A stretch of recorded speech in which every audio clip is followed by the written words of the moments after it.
আমার মা নাই, আমার বাবা নাই, দয়াল রে দয়াল।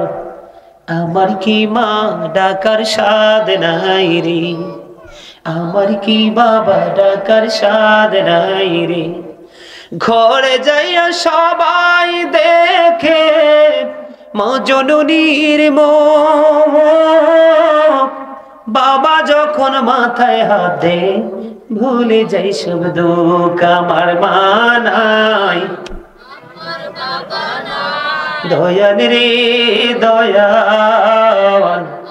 আমার কি মা ডাকার সাদ নাই রে, শুনি স্বপনে শুধু মা তোমার কথা মনে হয়। কতদিন দেখি না তোমার, ভুলে কি গেছো আমার, ভুলে কি গেছো আমার। আদর সোহাগ মাগো আর কোথা পাবো, কারা চলে আমি নিজেকে জড়াবো। আদর সোহাগ মাগো আর কোথা পাবো, কারা চলে আমি নিজেকে জড়াবো। কার কাছে ধরবো মিছে বায়না, তোমার মতো কেহ নাই। শয়নে স্বপনে শুধু তোমার কথা মনে হয়।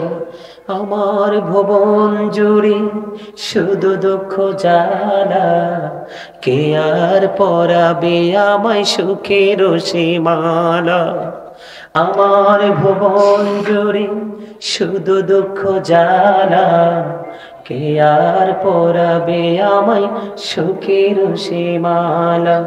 কপলে কে দেবে আর কাজলের টিপ, তুমি জেনে ধরায়। শয়নে স্বপনে শুধু মা তোমার কথা মনে হয়। জোরে জোরে মারহাবা। আপনারা কষ্ট পাইছে? আপনারা কষ্ট পাইলে ফান, আমার চাচা খুশি হইলে সব শেষ, ঠিক কিনা বলে? কারণ ভালোবাসার মানুষকে খুশি করাই হলো আরেকটা ভালোবাসার কাজ, ঠিক কিনা? মা বাবা নিয়ে একটু হাদিস শরীফ একটা শোনাবো, একটা হাদিস শরীফ। বন্ধুরি আমার, তিনজন লোক সফর করতে বের হলো বনি ইসরাইলের। কয়জন? হাদিস শরীফের মধ্যে সে সফর করতে করতে করতে করতে বন্ধু রাত্র হয়ে গেল। এবার তারা কি করলেন? পাথরের পাহাড়ের ভিতরে তারা প্রবেশ করলেন, গুহার ভিতরে অবস্থান করলেন বাঁচার জন্য। রাত্র পার করবে, গুহার ভিতরে ঢুকতে দেরি রে। ও বন্ধু, একটু মনটা দিয়ে শোনো, কত বড় শিক্ষণীয় আলোচনা। এই গর্তের ভিতর যখন প্রবেশ করলো, হঠাৎ করে উপর থেকে বিশাল বড় একটা পাথর, যেই দরজা দিয়ে তারা ভিতরে প্রবেশ করেছে সেই দরজা বরাবর এসে পড়ে যায়। পৃথিবীর কোনো শক্তি নেই এই পাথরটা সরাইবার। তারা চিন্তা করতেছে এখন কি করব, এত বড় পাথর দরজার মধ্যে এসে পড়লো, পৃথিবীর কেউ চাইলেও পাথর সরাতে পারবে না। তারা তিনজন, কয়জন? মনে মনে চিন্তা করলো, বন্ধু ইমানের সাথে কিন্তু আমলের গুরুত্ব অপরিসীম। এই জন্য বোঝাচ্ছি আপনাদেরকে, এটা বলে আলোচনা শেষ করব। বন্ধুরে আমার, এবার তিনজন পরামর্শ করলেন এখন কি করা যায়, এখন কি করব। তিনজন মিলে বন্ধু বুদ্ধি করলেন। বুদ্ধিটা হলো, আমরা এতদিন যে আমল করেছি গুরুত্বপূর্ণ আমলের উসিলা দিয়ে আল্লাহর কাছে দরখাস্ত করব, দেখি আল্লাহ আমাদেরকে পাথরের বিপদ থেকে উদ্ধার করে কিনা। প্রথম জন বন্ধু, ফার্স্ট পারসন, প্রথম জন তার জীবনে এত বড় একটা নিয়ামতে পরিপূর্ণ আমল করেছিলেন। উনি ছিলেন একজন বন্ধু কাঠুরিয়া, কাঠ কেটে এনে জীবিকা উপার্জন করত। একদিন পাহাড়ে কাঠ কাটতে গেল, ও রাত্র বেশি দেরি হয়ে গেল বন্ধু, অনেক দেরি হয়ে গেল। তিনি বাড়িতে এসে দেখে মা বাবা ঘুমিয়ে গেছে। এবার দুধ দহন করলেন দুধের প্রাণী থেকে বন্ধু। দুধ দহন করে দুধের পাতিলটা হাতে নিয়ে বন্ধু দাঁড়িয়ে আছে। ওনার ছোট্ট বাচ্চা বাবার পায়ে ধরে ডেকে ডেকে বলছে, বাবা গো আমাকে একটু দুধ দাও না, আমি একটু দুধ পান করবো। এবার ওই কাঠুরিয়া ডেকে ডেকে বলে, প্রতিদিন আমি সময় মতো আসতাম, এসে আমি দুধ দহন করে মা বাবাকে খাওয়াইতাম, মা বাবা দুধ খেয়ে ঘুমাইতো। আজকে আমার দেরি হয়ে গেছে রে, আমি আজকে দেরি হয়ে গেছে দুধ দহন করতে আসতে। আমার মা বাবাকে দুধ না খাওয়াইয়া আমি কখনোই সন্তানকে দুধ খাওয়াবো না। এখনকার পিতা মাতা এমন দুষ্ট রে, নিজের মা বাবাকে লুকাইয়া লুকাইয়া সন্তানকে খাওয়ায়।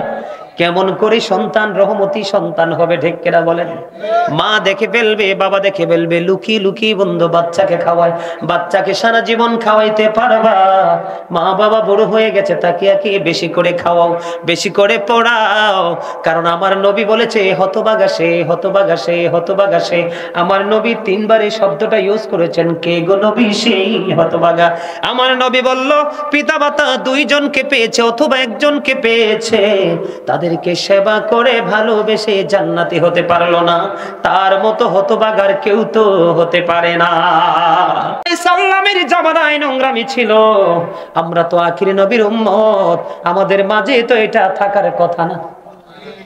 আমরা কতটা ধ্বংসস্তূপে পরিণত হয়েছে তার কারণ হলো আমার নবী বলে দিয়েছেন একটা পুরুষ আর একটা পুরুষের লজ্জাস্থানের দিকে কখনো তাকিও না। একটা পুরুষ আর একটা পুরুষের সাথে একই কাঁথার নিচে ঘুমায়ও না। একটা নারী আর একটা নারীর সাথে, একটা নারী আর একটা নারীর লজ্জাস্থানের দিকে তাকায়ও না। আর একটা নারী আর একটা নারীর সাথে একই কাঁথার নিচে ঘুমায়ও না। এটা হাদিস শরীফ থেকে নবীর নির্দেশ বন্ধ। আর কোরআন থেকে আল্লাহর নির্দেশ হলো তুমি উপর দিয়ে লজ্জাস্থান ঢেকে রাখো, নিচে দিয়ে পোশাকটা টাকটার উপরে রাখো। উপর দিয়েও নাভির নিচে, নিচে দিয়েও মোড়ার নিচে পায়ের। কথা কন না কেন? বলে হুজুর অপকারিতা কি, ক্ষতিটা কি? হাদিস শরীফের মধ্যে এসেছে আমার নবী মসজিদে বন্ধু অবস্থান করতেছে, আমার নবী দেখতেছেন একটা লোক এসে নামাজের নিয়ত করে ফেললো। আমার নবী ডাক দিয়ে বললেন তুমি ওযু করে এসো। লোকটা বন্ধু জনৈক ব্যক্তি, তিনি নামাজ ভেঙে ওযু করতে গেলেন। ওযু শেষ করে এসে তিনি আবার নামাজের নিয়ত বাঁধলেন। আমার নবী বললেন তুমি ওযু করে এসো। আবার তিনি নামাজের নিয়ত ভেঙে তিনি ওযু করতে গেলেন। এমনি করে করে বন্ধু তিনবার তিনি ওযু করতে গেল। আরেকজন প্রশ্ন করলো ইয়া রাসূলুল্লাহ, ইয়া হাবিবাল্লাহ, নবী গো, ও প্রাণের নবী। আলোচনা শেষ করে দিতা? শেষ করে দিব, সমস্যা নাই। আমার নবী ডাক দিয়ে বলেছেন কিয়ামত পর্যন্ত যদি তুমি নামাজ পড়তে থাকো, ওই ব্যক্তি যদি কিয়ামত পর্যন্ত যদি নামাজ পড়ে, নামাজ আল্লাহর দরবারে কবুল হবে না। তার কারণ হলো নামাজের জন্য পোশাকের শর্ত আছে, পোশাকের একটা সীমাবদ্ধতা আছে বন্ধু। হাদিস শরীফের মধ্যে এসেছে আল্লাহ রাব্বুল আলামিন বন্ধু যারা অহংকার করে টাকনুর নিচে ঝুলিয়ে ঝুলিয়ে পোশাক পরে, তাদেরকে আল্লাহ রাব্বুল আলামিন কাল হাসরের দিন ক্ষমাও করবে না, দয়া করবে না, মায়া করবে না।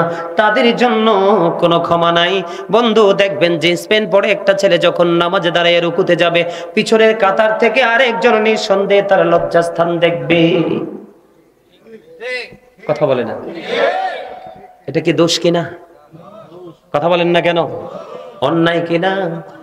শুধু অন্যায় না, এত বড় অন্যায়। আল্লাহ দেখাইছে রাস্তা একটা, তুমি রাস্তা করে নিয়েছো আর একটা।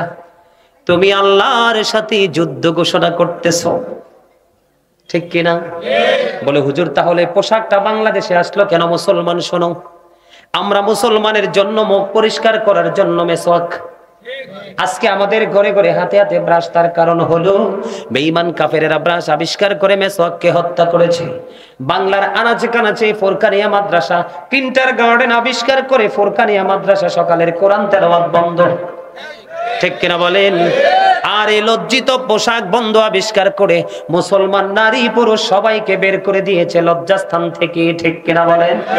এই জায়গা থেকে আমাদেরকে বের হয়ে আসতে হবে, ঠিক কিনা?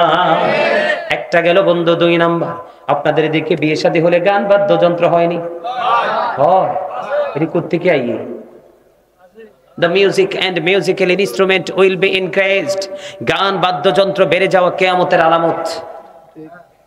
এবার আসেন কয়েকটা হাদিস শরীফ শোনাবে বন্ধু গান বাদ্যযন্ত্র নিয়ে। আমার নবী বলেছেন, হাদিস শরীফ এসেছে, গানের আসরে বসা পাপী লোকের কাজ, মন দিয়ে গান শোনা ফাসেকদের কাজ, আর গান থেকে মজা নেওয়া কুফরের অন্তর্ভুক্ত। নবী বলেছেন মাঠে পানি দিলে যেমনি ফসল জন্ম হয়, তেমনি গান থেকে মানুষের অন্তরে নোংরামি তৈরি হয়। আমার রাসূল বলেছেন কিয়ামতের পূর্বক্ষণে এক শ্রেণীর মানুষের চেহারা বিকৃত হয়ে যাবে, মাটিতে তাদেরকে বন্ধ গ্রথিতকরণ করা হবে। ইয়া রাসূলুল্লাহ, তারা কি তাওহীদ মানবে না? নবী বলেছেন মানবে। তারা কি রিসালাত মানবে না? নবী বলেছেন মানবে। নবী বলেছেন ওয়া ইয়াসুমুন, তারা রোজা রাখবে, ওয়া ইয়াহুজ্জুন, তারা হজ করবে, ওয়া ইউসাল্লুন, তারা নামাজও পড়বে। ইয়া রাসূলুল্লাহ, তারা আল্লাহ মানবে, রাসূল মানবে, রোজা রাখবে, হজ করবে, নামাজ পড়বে, তারপরেও কি তাদের এই সাজাটা বহাল থাকবে? নবী বলেছে তারপরেও তাদের এই সাজাটা বহাল থাকবে, তার কারণ তারা গানের আসর বসাবে। অথচ হাদিস শরীফের মধ্যে এসেছে বন্ধু, শীতের দিনে শুষ্ক হয়ে গাছের পাতা ঝরে যায়। হযরতে আবু যর রাদিয়াল্লাহু তাআলা আনহু থেকে হাদিস বর্ণিত, আমার নবী শীতের দিনে বের হলো, বের হওয়ার পরে নজর দিয়ে চাইয়া দেখলেন গাছের পাতা ঝরে ঝরে পড়ছে। এবার আমার নবী আবু যরকে ডাক দিয়ে বললেন, রে আবু যর। গাছের ডালাটা নবী স্পর্শ করলেন, ধরলেন।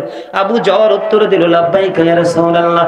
আমার নবী বললেন, আবু যর চাইয়া দেখো শীতের দিনের কারণে গাছের পাতা কেমনে ঝরে ঝরে পড়ছে।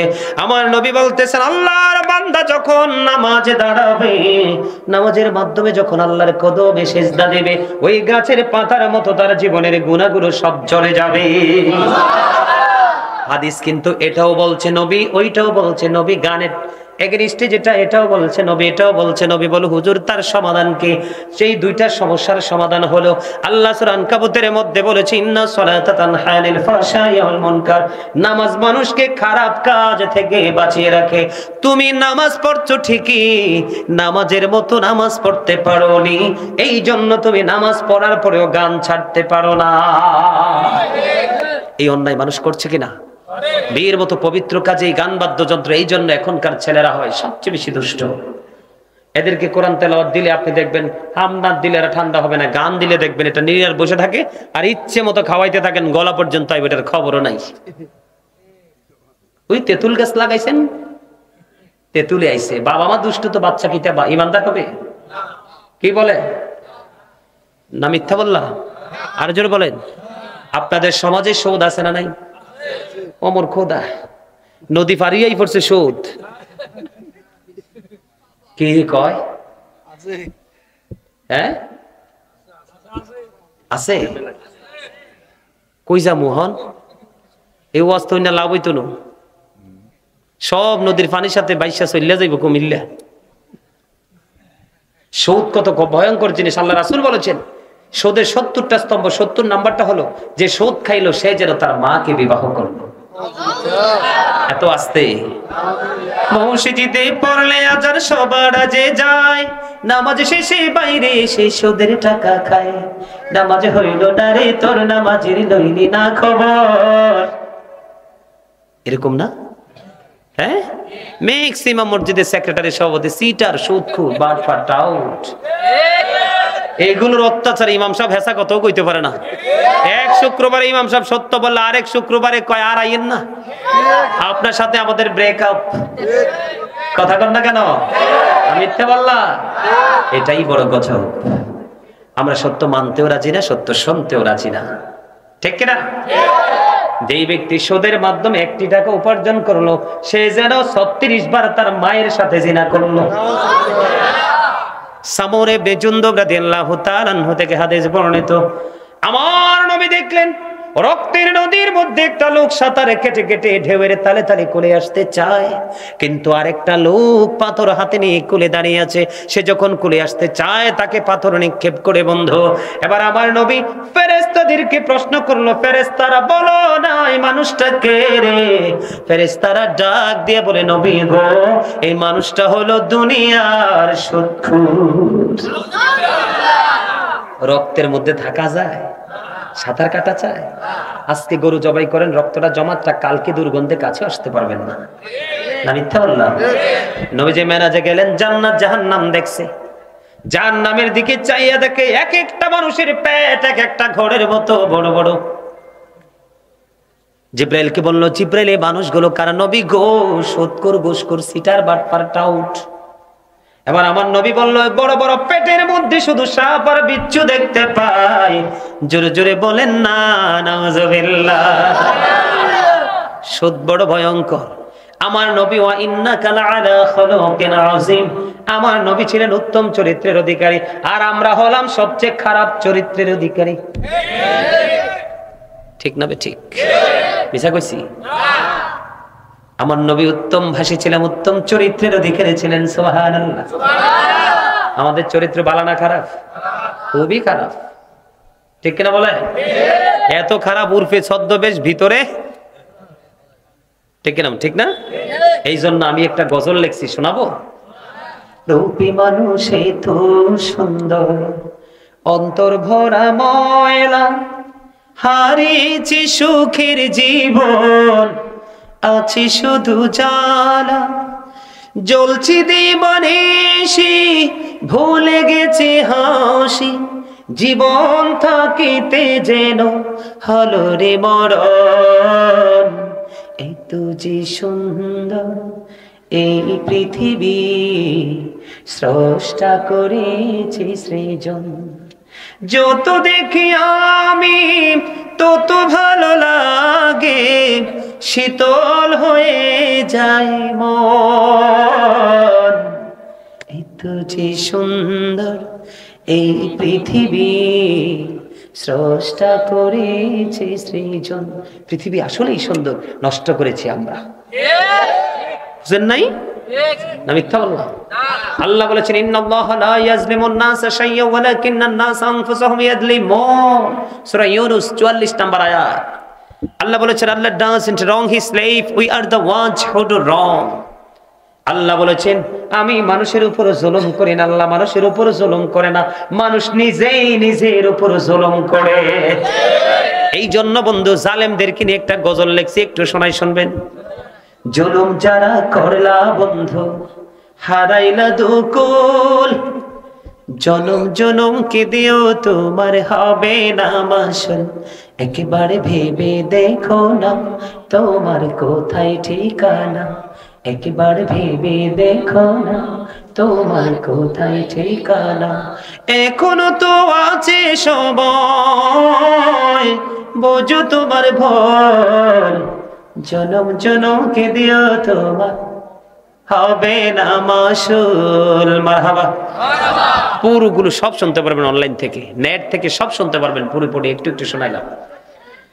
আল্লাহর হাবিব বলেছেন, সুন্দর চরিত্র মানুষের জীবনগুলোকে, মানুষের পাপগুলোকে এমন ভাবে ধ্বংস করে দেয়, যেমনি বরফে পানি লাগলে বরফ যেমনি ধ্বংস হয়ে যায়।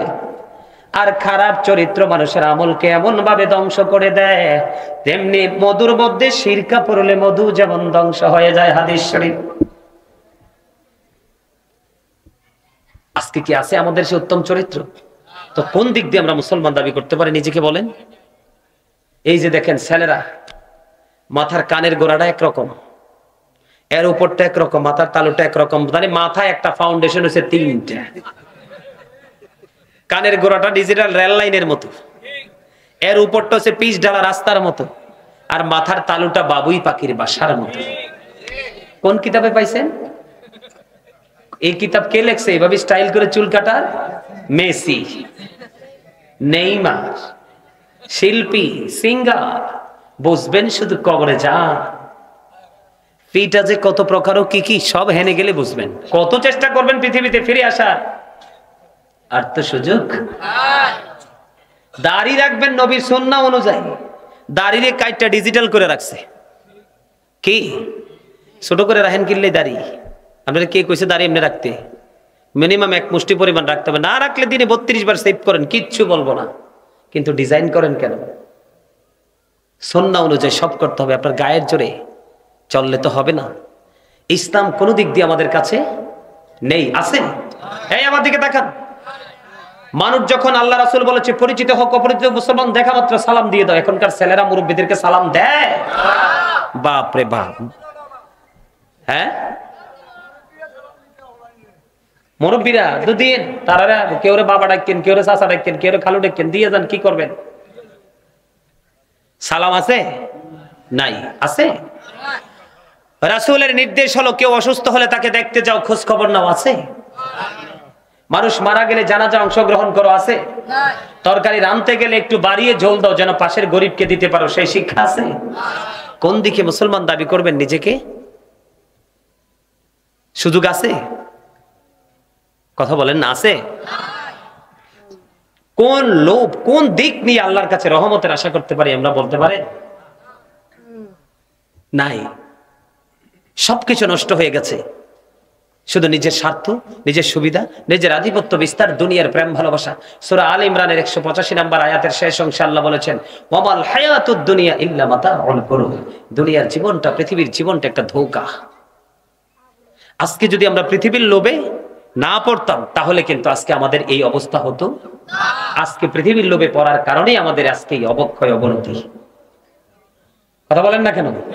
আপনাদের এদিকে একজনকে দাওয়াত দিলে বিয়েতে 3 জন যাননি, সারছে তো এনে তো ধরা খাইছেন। আবার একজনকে দাওয়াত দিলে একজনই যেতে হবে। কয়জন? কারণ আপনি দাওয়াত দিয়েছেন 50 জন, 20 জনের সাথে অতিরিক্ত আর একজন করে গেল 20 জন। কজন হলো? খাবার টান পড়বে কয়জনের? 20 জনের খাবার শর্ট হবে। এটার জন্য কর্তৃপক্ষ লজ্জিত হবে, আর এই লজ্জার জন্য দায়ী হবে যারা ওভার নিয়েছেন। হ্যাঁ, নিতে পারবেন। কিভাবে নিতে পারবেন? আল্লাহ রাসূল শিখিয়ে দিয়েছেন। আমার সিস্টেম হলো, আপনাকে যখন ইনভাইট করা হবে, দাওয়াত দেওয়া হবে, আপনি বলতে হবে আমার একটা নাতি আছে, তাকে ফেলে যেতে পারবো না, তুমি তার জন্য আয়োজন করো। এইভাবে বলে আপনি যেতে পারবেন, কিন্তু না বলে আপনি অতিরিক্ত যাওয়ার কোনো স্কোপ। আপনাদের দেশে, আপনাদের এই সন্দ্বীপে এরকম লোক আসেনি যে দাওয়াত দেওয়ার পরে দাওয়াতে অ্যাটেন্ড করে না? তো এনেও তো ধরা খাইছেন। আল্লাহ রাসূলের শিক্ষা হলো, তোমাকে দাওয়াত দিলে যদি দাওয়াত গ্রহণ করো অবশ্যই অ্যাটেন্ড করতে হবে, কারণ তোমার অনুপস্থিতিতে খাবার অপচয়, নষ্ট হবে, সেই নষ্টের জন্য তুমি দায়ী। তুমি যদি না যাও, তুমি প্র্যাকটিক্যালি ওনাকে বলে দিবে কত তারিখ, কত দিন, কোন দিন, এই দিন না, আমার ওই দিনে কাজ থাকতে পারে ভাই, আমি যেতে পারবো না, আই এম রিয়েলি সরি। কথা কি বুঝে আসছে? আরো জোরে। মানুষ, আত্মীয় স্বজন যখন অসুস্থ হয়, আপনারা কি ইচ্ছে করে দেখতে যান? নাই নাই নাই, হয়তো 2-4 জন যান। 100 জনের মধ্যে মনে 5 জন যান, আর 95 জনই যান না। যান। আল্লাহ রাসূল বলেছেন একজন ব্যক্তি যখন কোনো মানুষ অসুস্থ হলে তাকে দেখতে যাবে, সে দেখতে যাওয়ার পরে যতক্ষণ না পর্যন্ত সে তার ঘরে ফিরে না আসবে, ততক্ষণ পর্যন্ত সে যেন জান্নাতি ফল সংগ্রহ করতে থাকে। আপনি যখন কোনো আপন স্বজনকে দেখতে যাবেন, সকালবেলা বিকেল হয়ে গেল, এখন আপনি আসতে পারেননি, অনেক দূর, আল্লাহ রাসূল বলেছেন 70,000 ফেরেশতা ওই ব্যক্তির জন্য আল্লাহর কাছে মাগফিরাত কামনা করতে থাকে। আপনি বিকালে গেলেন, সন্ধ্যা হয়ে গেল, আর ফিরে আসতে পারলেন না, পরের দিন সকাল হয়ে গেল, আল্লাহ রাসূল বলেছেন এই বিকাল থেকে পরের দিন না ফেরা পর্যন্ত 70,000 ফেরেশতা তোমার জন্য মাগফিরাত কামনা করতে থাকলো। আরো জোরে বলেন না সুবহানাল্লাহ। আরেকটু মহব্বতে বলেন সুবহানাল্লাহ। এই কাজগুলো আমাদের করা দরকার না? এগুলোর প্রতি আমাদের আগ্রহী হওয়া দরকার না? মুরব্বীরা ছোটদেরকে ভালোবাসবে, আর ছোটরা মুরব্বীদেরকে সম্মান করবে, এটাই তো সিস্টেম নাকি? এখন কি ভেদাভেদ আছে?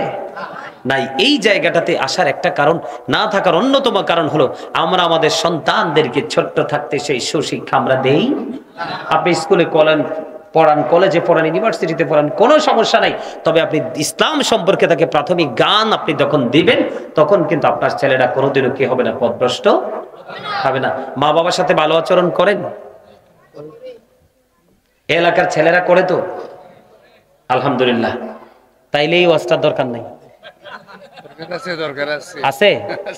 আছে। মাস্টার সাহেব বলছে একটু আছে। আল্লাহ বলেছেন ওয়া'বুদুল্লাহ ওয়ালা তুশরিকু বিহি শাইয়্যা ওয়া বিল ওয়ালিদাইনি ইহসানা। আল্লাহর ইবাদত করতে বলেছে, আল্লাহর সাথে কাউকে শিরিক করতে নিষেধ করেছেন, শরীক করতে নিষেধ করেছেন। ওয়া বিল ওয়ালিদাইনি ইহসানা, মা বাবার সাথে সদ্ব্যবহার করতে বলেছে। কে? আল্লাহ। ওয়াজ কোথায়? কোরআনে। তাহলে মা বাবার দাম কম না বেশি? মা বাবাকে সম্মান করা ফরজ, তাদেরকে কষ্ট দেওয়া হারাম। We should Obi our parents. আমাদের প্রত্যেকের উচিত আমাদের পিতামাতাকে মান্য করা। আর পিতামাতার উচিত every parent should take care their children very carefully. প্রত্যেকটা পিতামাতার উচিত তাদের সন্তানের দায়িত্ব যত্ন সহকারে পালন করা। ঠিক কি না? আর জোরে। মায়ের দিকে মায়ার নজরে তাকাবেন, হজের সওয়াব আমলনামায়। নবী গো 100 বার তাকালে 100 হজের সওয়াব। জনৈক ব্যক্তি এসে প্রশ্ন করলো, নবী গো আমার বাবা আমার সম্পত্তি নিজের করে খরচ করতে চায়। এবার আমার নবী একটা ডাক দিয়ে বললেন, তুমিও তোমার বাবার সম্পদ। কি শুধু তোমার উপার্জিত সম্পদ নয়, তুমি নিজেও তোমার বাবার সম্পদ। বাবা যেমনি মন চাইবে তোমাকে এমনি কাজে লাগাবে। পারবো না শব্দ ইউজ করতে পারবা না, কারণ রাসূলকে যখন প্রশ্ন করা হলো আমি সন্তান হিসাবে আমার কাছ থেকে সবচেয়ে ভালো আচরণ পাওয়ার হকদার, নবী বললেন ক্বালা উম্মুকা, তোমার মা ইউর মাদার। ক্বালা সুম্মা মান, তারপরে কে, নেক্সট কে? আমার নবী বললেন ক্বালা উম্মুকা, তোমার মা ইউর মাদার। আবার নবীকে প্রশ্ন করা হলো ক্বালা সুম্মা মান, নেক্সট কে? রাসূল বললেন ক্বালা উম্মুকা ইউর মাদার। আমার নবীকে আবার প্রশ্ন করা হলো ক্বালা সুম্মা মান, তারপরে কে, নেক্সট টাইম কে? আমার নবী বললেন ক্বালা আবুকা, তোমার বাবা ইউর ফাদার। জোরে জোরে সুবহানাল্লাহ, আর জোরে বলেন না সুবহানাল্লাহ। এই জন্য আমি একটা গজল বেশি বেশি করে গাই বন্ধু। আমার মা নাই, আমার বাবা নাই, দয়াল রে দয়াল, আমার কি মা ডাকার স্বাদ নাই রে, আমার কি বাবা ডাকার স্বাদ নাই রে। ঘরে যাইয়া সবাই দেখে মা জননীর মুখ, বাবা যখন মাথায় হাত দে ভুলে যাই সব দুঃখ। আমার মা নাই, দয়াল রে দয়াল, আমার কি মা ডাকার স্বাদ নাই রে। শুনি স্বপনে শুধু মা, তোমার কথা মনে হয়, কতদিন দেখি না তোমার। ভুলে কি গেছো আমার, ভুলে কি গেছো আমার। আদর সোহাগ মাগো আর কোথা পাবো, কারা চলে আমি নিজেকে জড়াবো। আদর সোহাগ মাগো আর কোথা পাবো, কারা চলে আমি নিজেকে জড়াবো। কার কাছে ধরবো মিছে বায়না, তোমার মতো কেহ নাই। শয়নে স্বপনে শুধু তোমার কথা মনে হয়। আমার ভুবন জুড়ে শুধু দুঃখ জ্বালা, কে আর পরাবে আমায় সুখের সীমালা। আমার ভুবন জুড়ে শুধু দুঃখ জ্বালা, কে আর পরাবে আমায় সুখের সীমালা। কপলে কে দেবে আর কাজলের টিপ, তুমি জেনে ধরায়। শয়নে স্বপনে শুধু মা, তোমার কথা মনে হয়। জোরে জোরে মারহাবা। আপনারা কষ্ট পাইছে? আপনারা কষ্ট পাইলে ফান, আমার চাচা খুশি হইলে সব শেষ, ঠিক কিনা বলে? কারণ ভালোবাসার মানুষকে খুশি করাই হলো আরেকটা ভালোবাসার কাজ, ঠিক কিনা? মা বাবা নিয়ে একটু হাদিস শরীফ একটা শোনাবো। একটা হাদিস শরীফ। বন্ধুরি আমার, তিনজন লোক সফর করতে বের হলো বনি ইসরাইলের। কয়জন? হাদিস শরীফের মধ্যে সে সফর করতে করতে করতে করতে বন্ধু রাত্র হয়ে গেল। এবার তারা কি করলেন? পাথরের পাহাড়ের ভিতরে তারা প্রবেশ করলেন, গুহার ভিতরে অবস্থান করলেন বাঁচার জন্য। রাত্র পার করবে, গুহার ভিতরে ঢুকতে দেরি রে। ও বন্ধু, একটু মনটা দিয়ে শোনো, কত বড় শিক্ষণীয় আলোচনা। এই গর্তের ভিতর যখন প্রবেশ করলো, হঠাৎ করে উপর থেকে বিশাল বড় একটা পাথর, যেই দরজা দিয়ে তারা ভিতরে প্রবেশ করেছে সেই দরজা বরাবর এসে পড়ে যায়। পৃথিবীর কোনো শক্তি নেই এই পাথরটা সরাইবার। তারা চিন্তা করতেছে এখন কি করব, এত বড় পাথর দরজার মধ্যে এসে পড়লো। পৃথিবীর কেউ চাইলেও পাথর সরাতে পারবে না। তারা তিনজন, কয়জন? মনে মনে চিন্তা করলো বন্ধু, ইমানের সাথে কিন্তু আমলের গুরুত্ব অপরিসীম। এই জন্য বোঝাচ্ছি আপনাদেরকে, এটা বলে আলোচনা শেষ করব। বন্ধুরে আবার এবার তিনজন পরামর্শ করলেন, এখন কি করা যায়, এখন কি করব? তিনজন মিলে বন্ধু বুদ্ধি করলেন। বুদ্ধিটা হলো, আমরা এতদিন যে আমল করেছি গুরুত্বপূর্ণ আমলের উসিলা দিয়ে আল্লাহর কাছে দরখাস্ত করব, দেখি আল্লাহ আমাদেরকে পাথরের বিপদ থেকে উদ্ধার করে কিনা। প্রথম জন বন্ধু, ফার্স্ট পারসন, প্রথম জন তার জীবনে এত বড় একটা নিয়ামতে পরিপূর্ণ আমল করেছিলেন। উনি ছিলেন একজন বন্ধু, কাঠুরিয়া, কাঠ কেটে এনে জীবিকা উপার্জন করত। একদিন পাহাড়ে কাঠ কাটতে গেল, ও রাত্র বেশি দেরি হয়ে গেল বন্ধু, অনেক দেরি হয়ে গেল। তিনি বাড়িতে এসে দেখে মা বাবা ঘুমিয়ে গেছে। এবার দুধ দহন করলেন দুধের প্রাণী থেকে বন্ধু। দুধ দহন করে দুধের পাতিলটা হাতে নিয়ে বন্ধু দাঁড়িয়ে আছে। ওনার ছোট্ট বাচ্চা বাবার পায়ে ধরে ডেকে ডেকে বলছে, বাবা গো, আমাকে একটু দুধ দাও না, আমি একটু দুধ পান করব।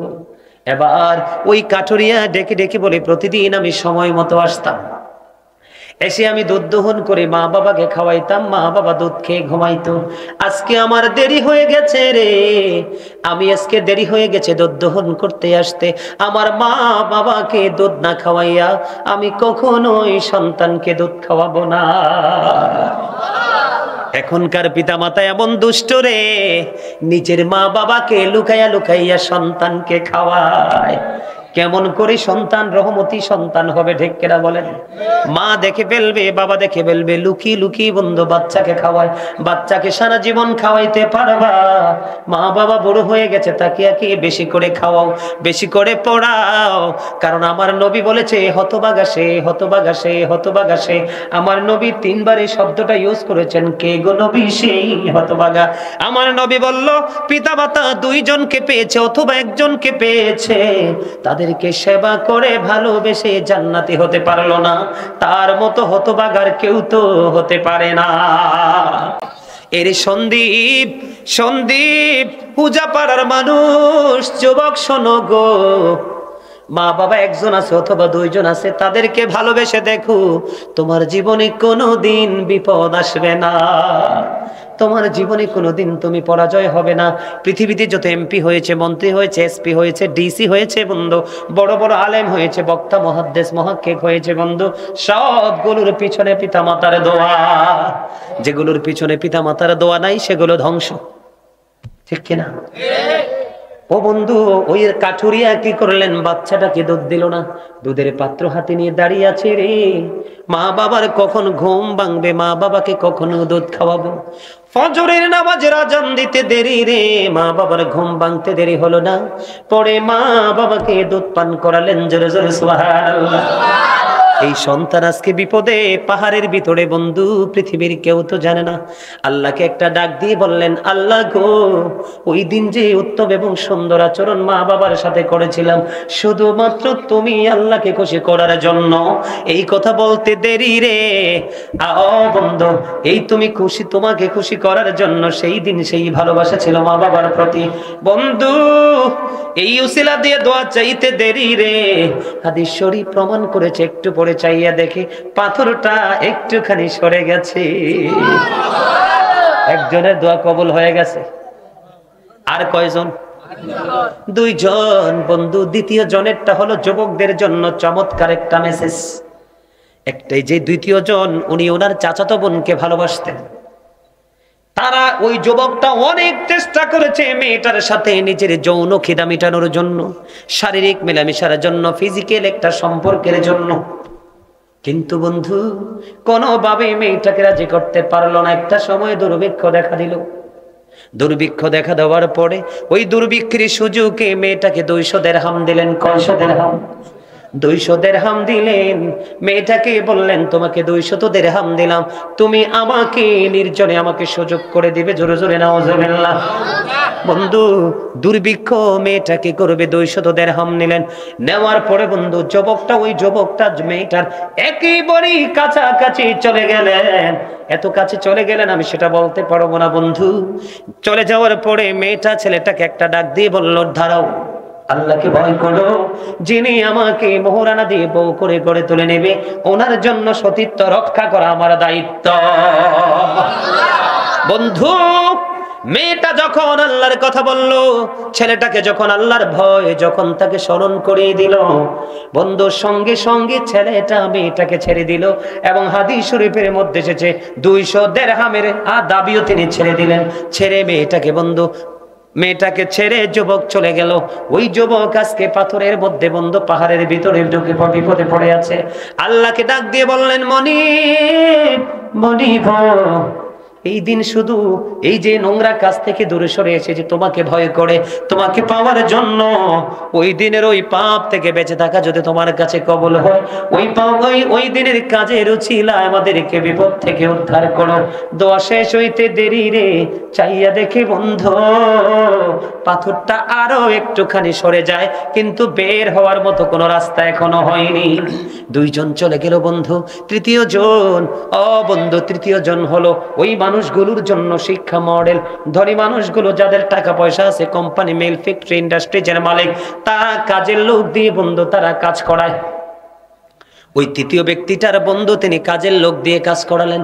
একজন শ্রমিক সে পারিশ্রমিক না নিয়ে চলে গেল। হঠাৎ করে অনেক দিন পরে সে মালিককে ডেকে ডেকে বলে, মালিক কি গিয়েছিলে, এই মজুরির টাকা আমি বিনিয়োগ করেছিলাম, এগুলো বাড়তে বাড়তে আজকে এই পর্যন্ত এসে দাঁড়িয়েছে, তুমি তোমার সবগুলো নিয়ে যাও। বন্ধু যখন শ্রমিককে তার পারিশ্রমিক দিয়ে দিলেন, মাঠের পালের সব বকরি বেড়া বন্ধ ওঠ, আল্লাহ রাব্বুল আলামিন খুশি হয়ে গেল। এবার ওই তৃতীয় ব্যক্তি আল্লাহকে ডেকে ডেকে বলে, বনিব, ওই দিন যে কাজটা করেছিলাম শুধু তোমাকে রাজি করার জন্য, তোমাকে খুশি করার জন্য, ওই দিনের কাজ যদি তুমি পছন্দ করে থাকো, তাহলে আজকের বিপদ থেকে মনিব আমাদেরকে উদ্ধার করো। বন্ধু দোয়া শেষ হইতে দেরি রে, সঙ্গে সঙ্গে পুরো পাথরটা সরে গেল। তিনজনই বিপদ মুক্ত হয়ে যায়। জোরে জোরে বলেন না সুবহানাল্লাহ। এগুলো হচ্ছে বিবেকবান জ্ঞানী মানুষ, যারা দুনিয়াকেও ভালোবাসে আখেরাতকেও ভালোবাসে, দুনিয়া থেকে আখেরাতের বাজার করে যেতে চায়, ওইসব মানুষগুলোর জন্যই শিক্ষা। যারা মনে করে যে জাস্ট একটা ফর্মালিটি, আজকে মাহফিল হচ্ছে, একটু যাই বসি, কুমিল্লা থেকে অনেক দূর থেকে হুজুর আসছে, আলোচনা একটু শুনি, তারা এখান থেকে কিছু নিতে পারবে না। যারা আজকে সিরিয়াস মোডে ছিলেন, কথাগুলো মন খুলে শুনেছেন, তাদের জন্য বিশাল এক নিয়ামত।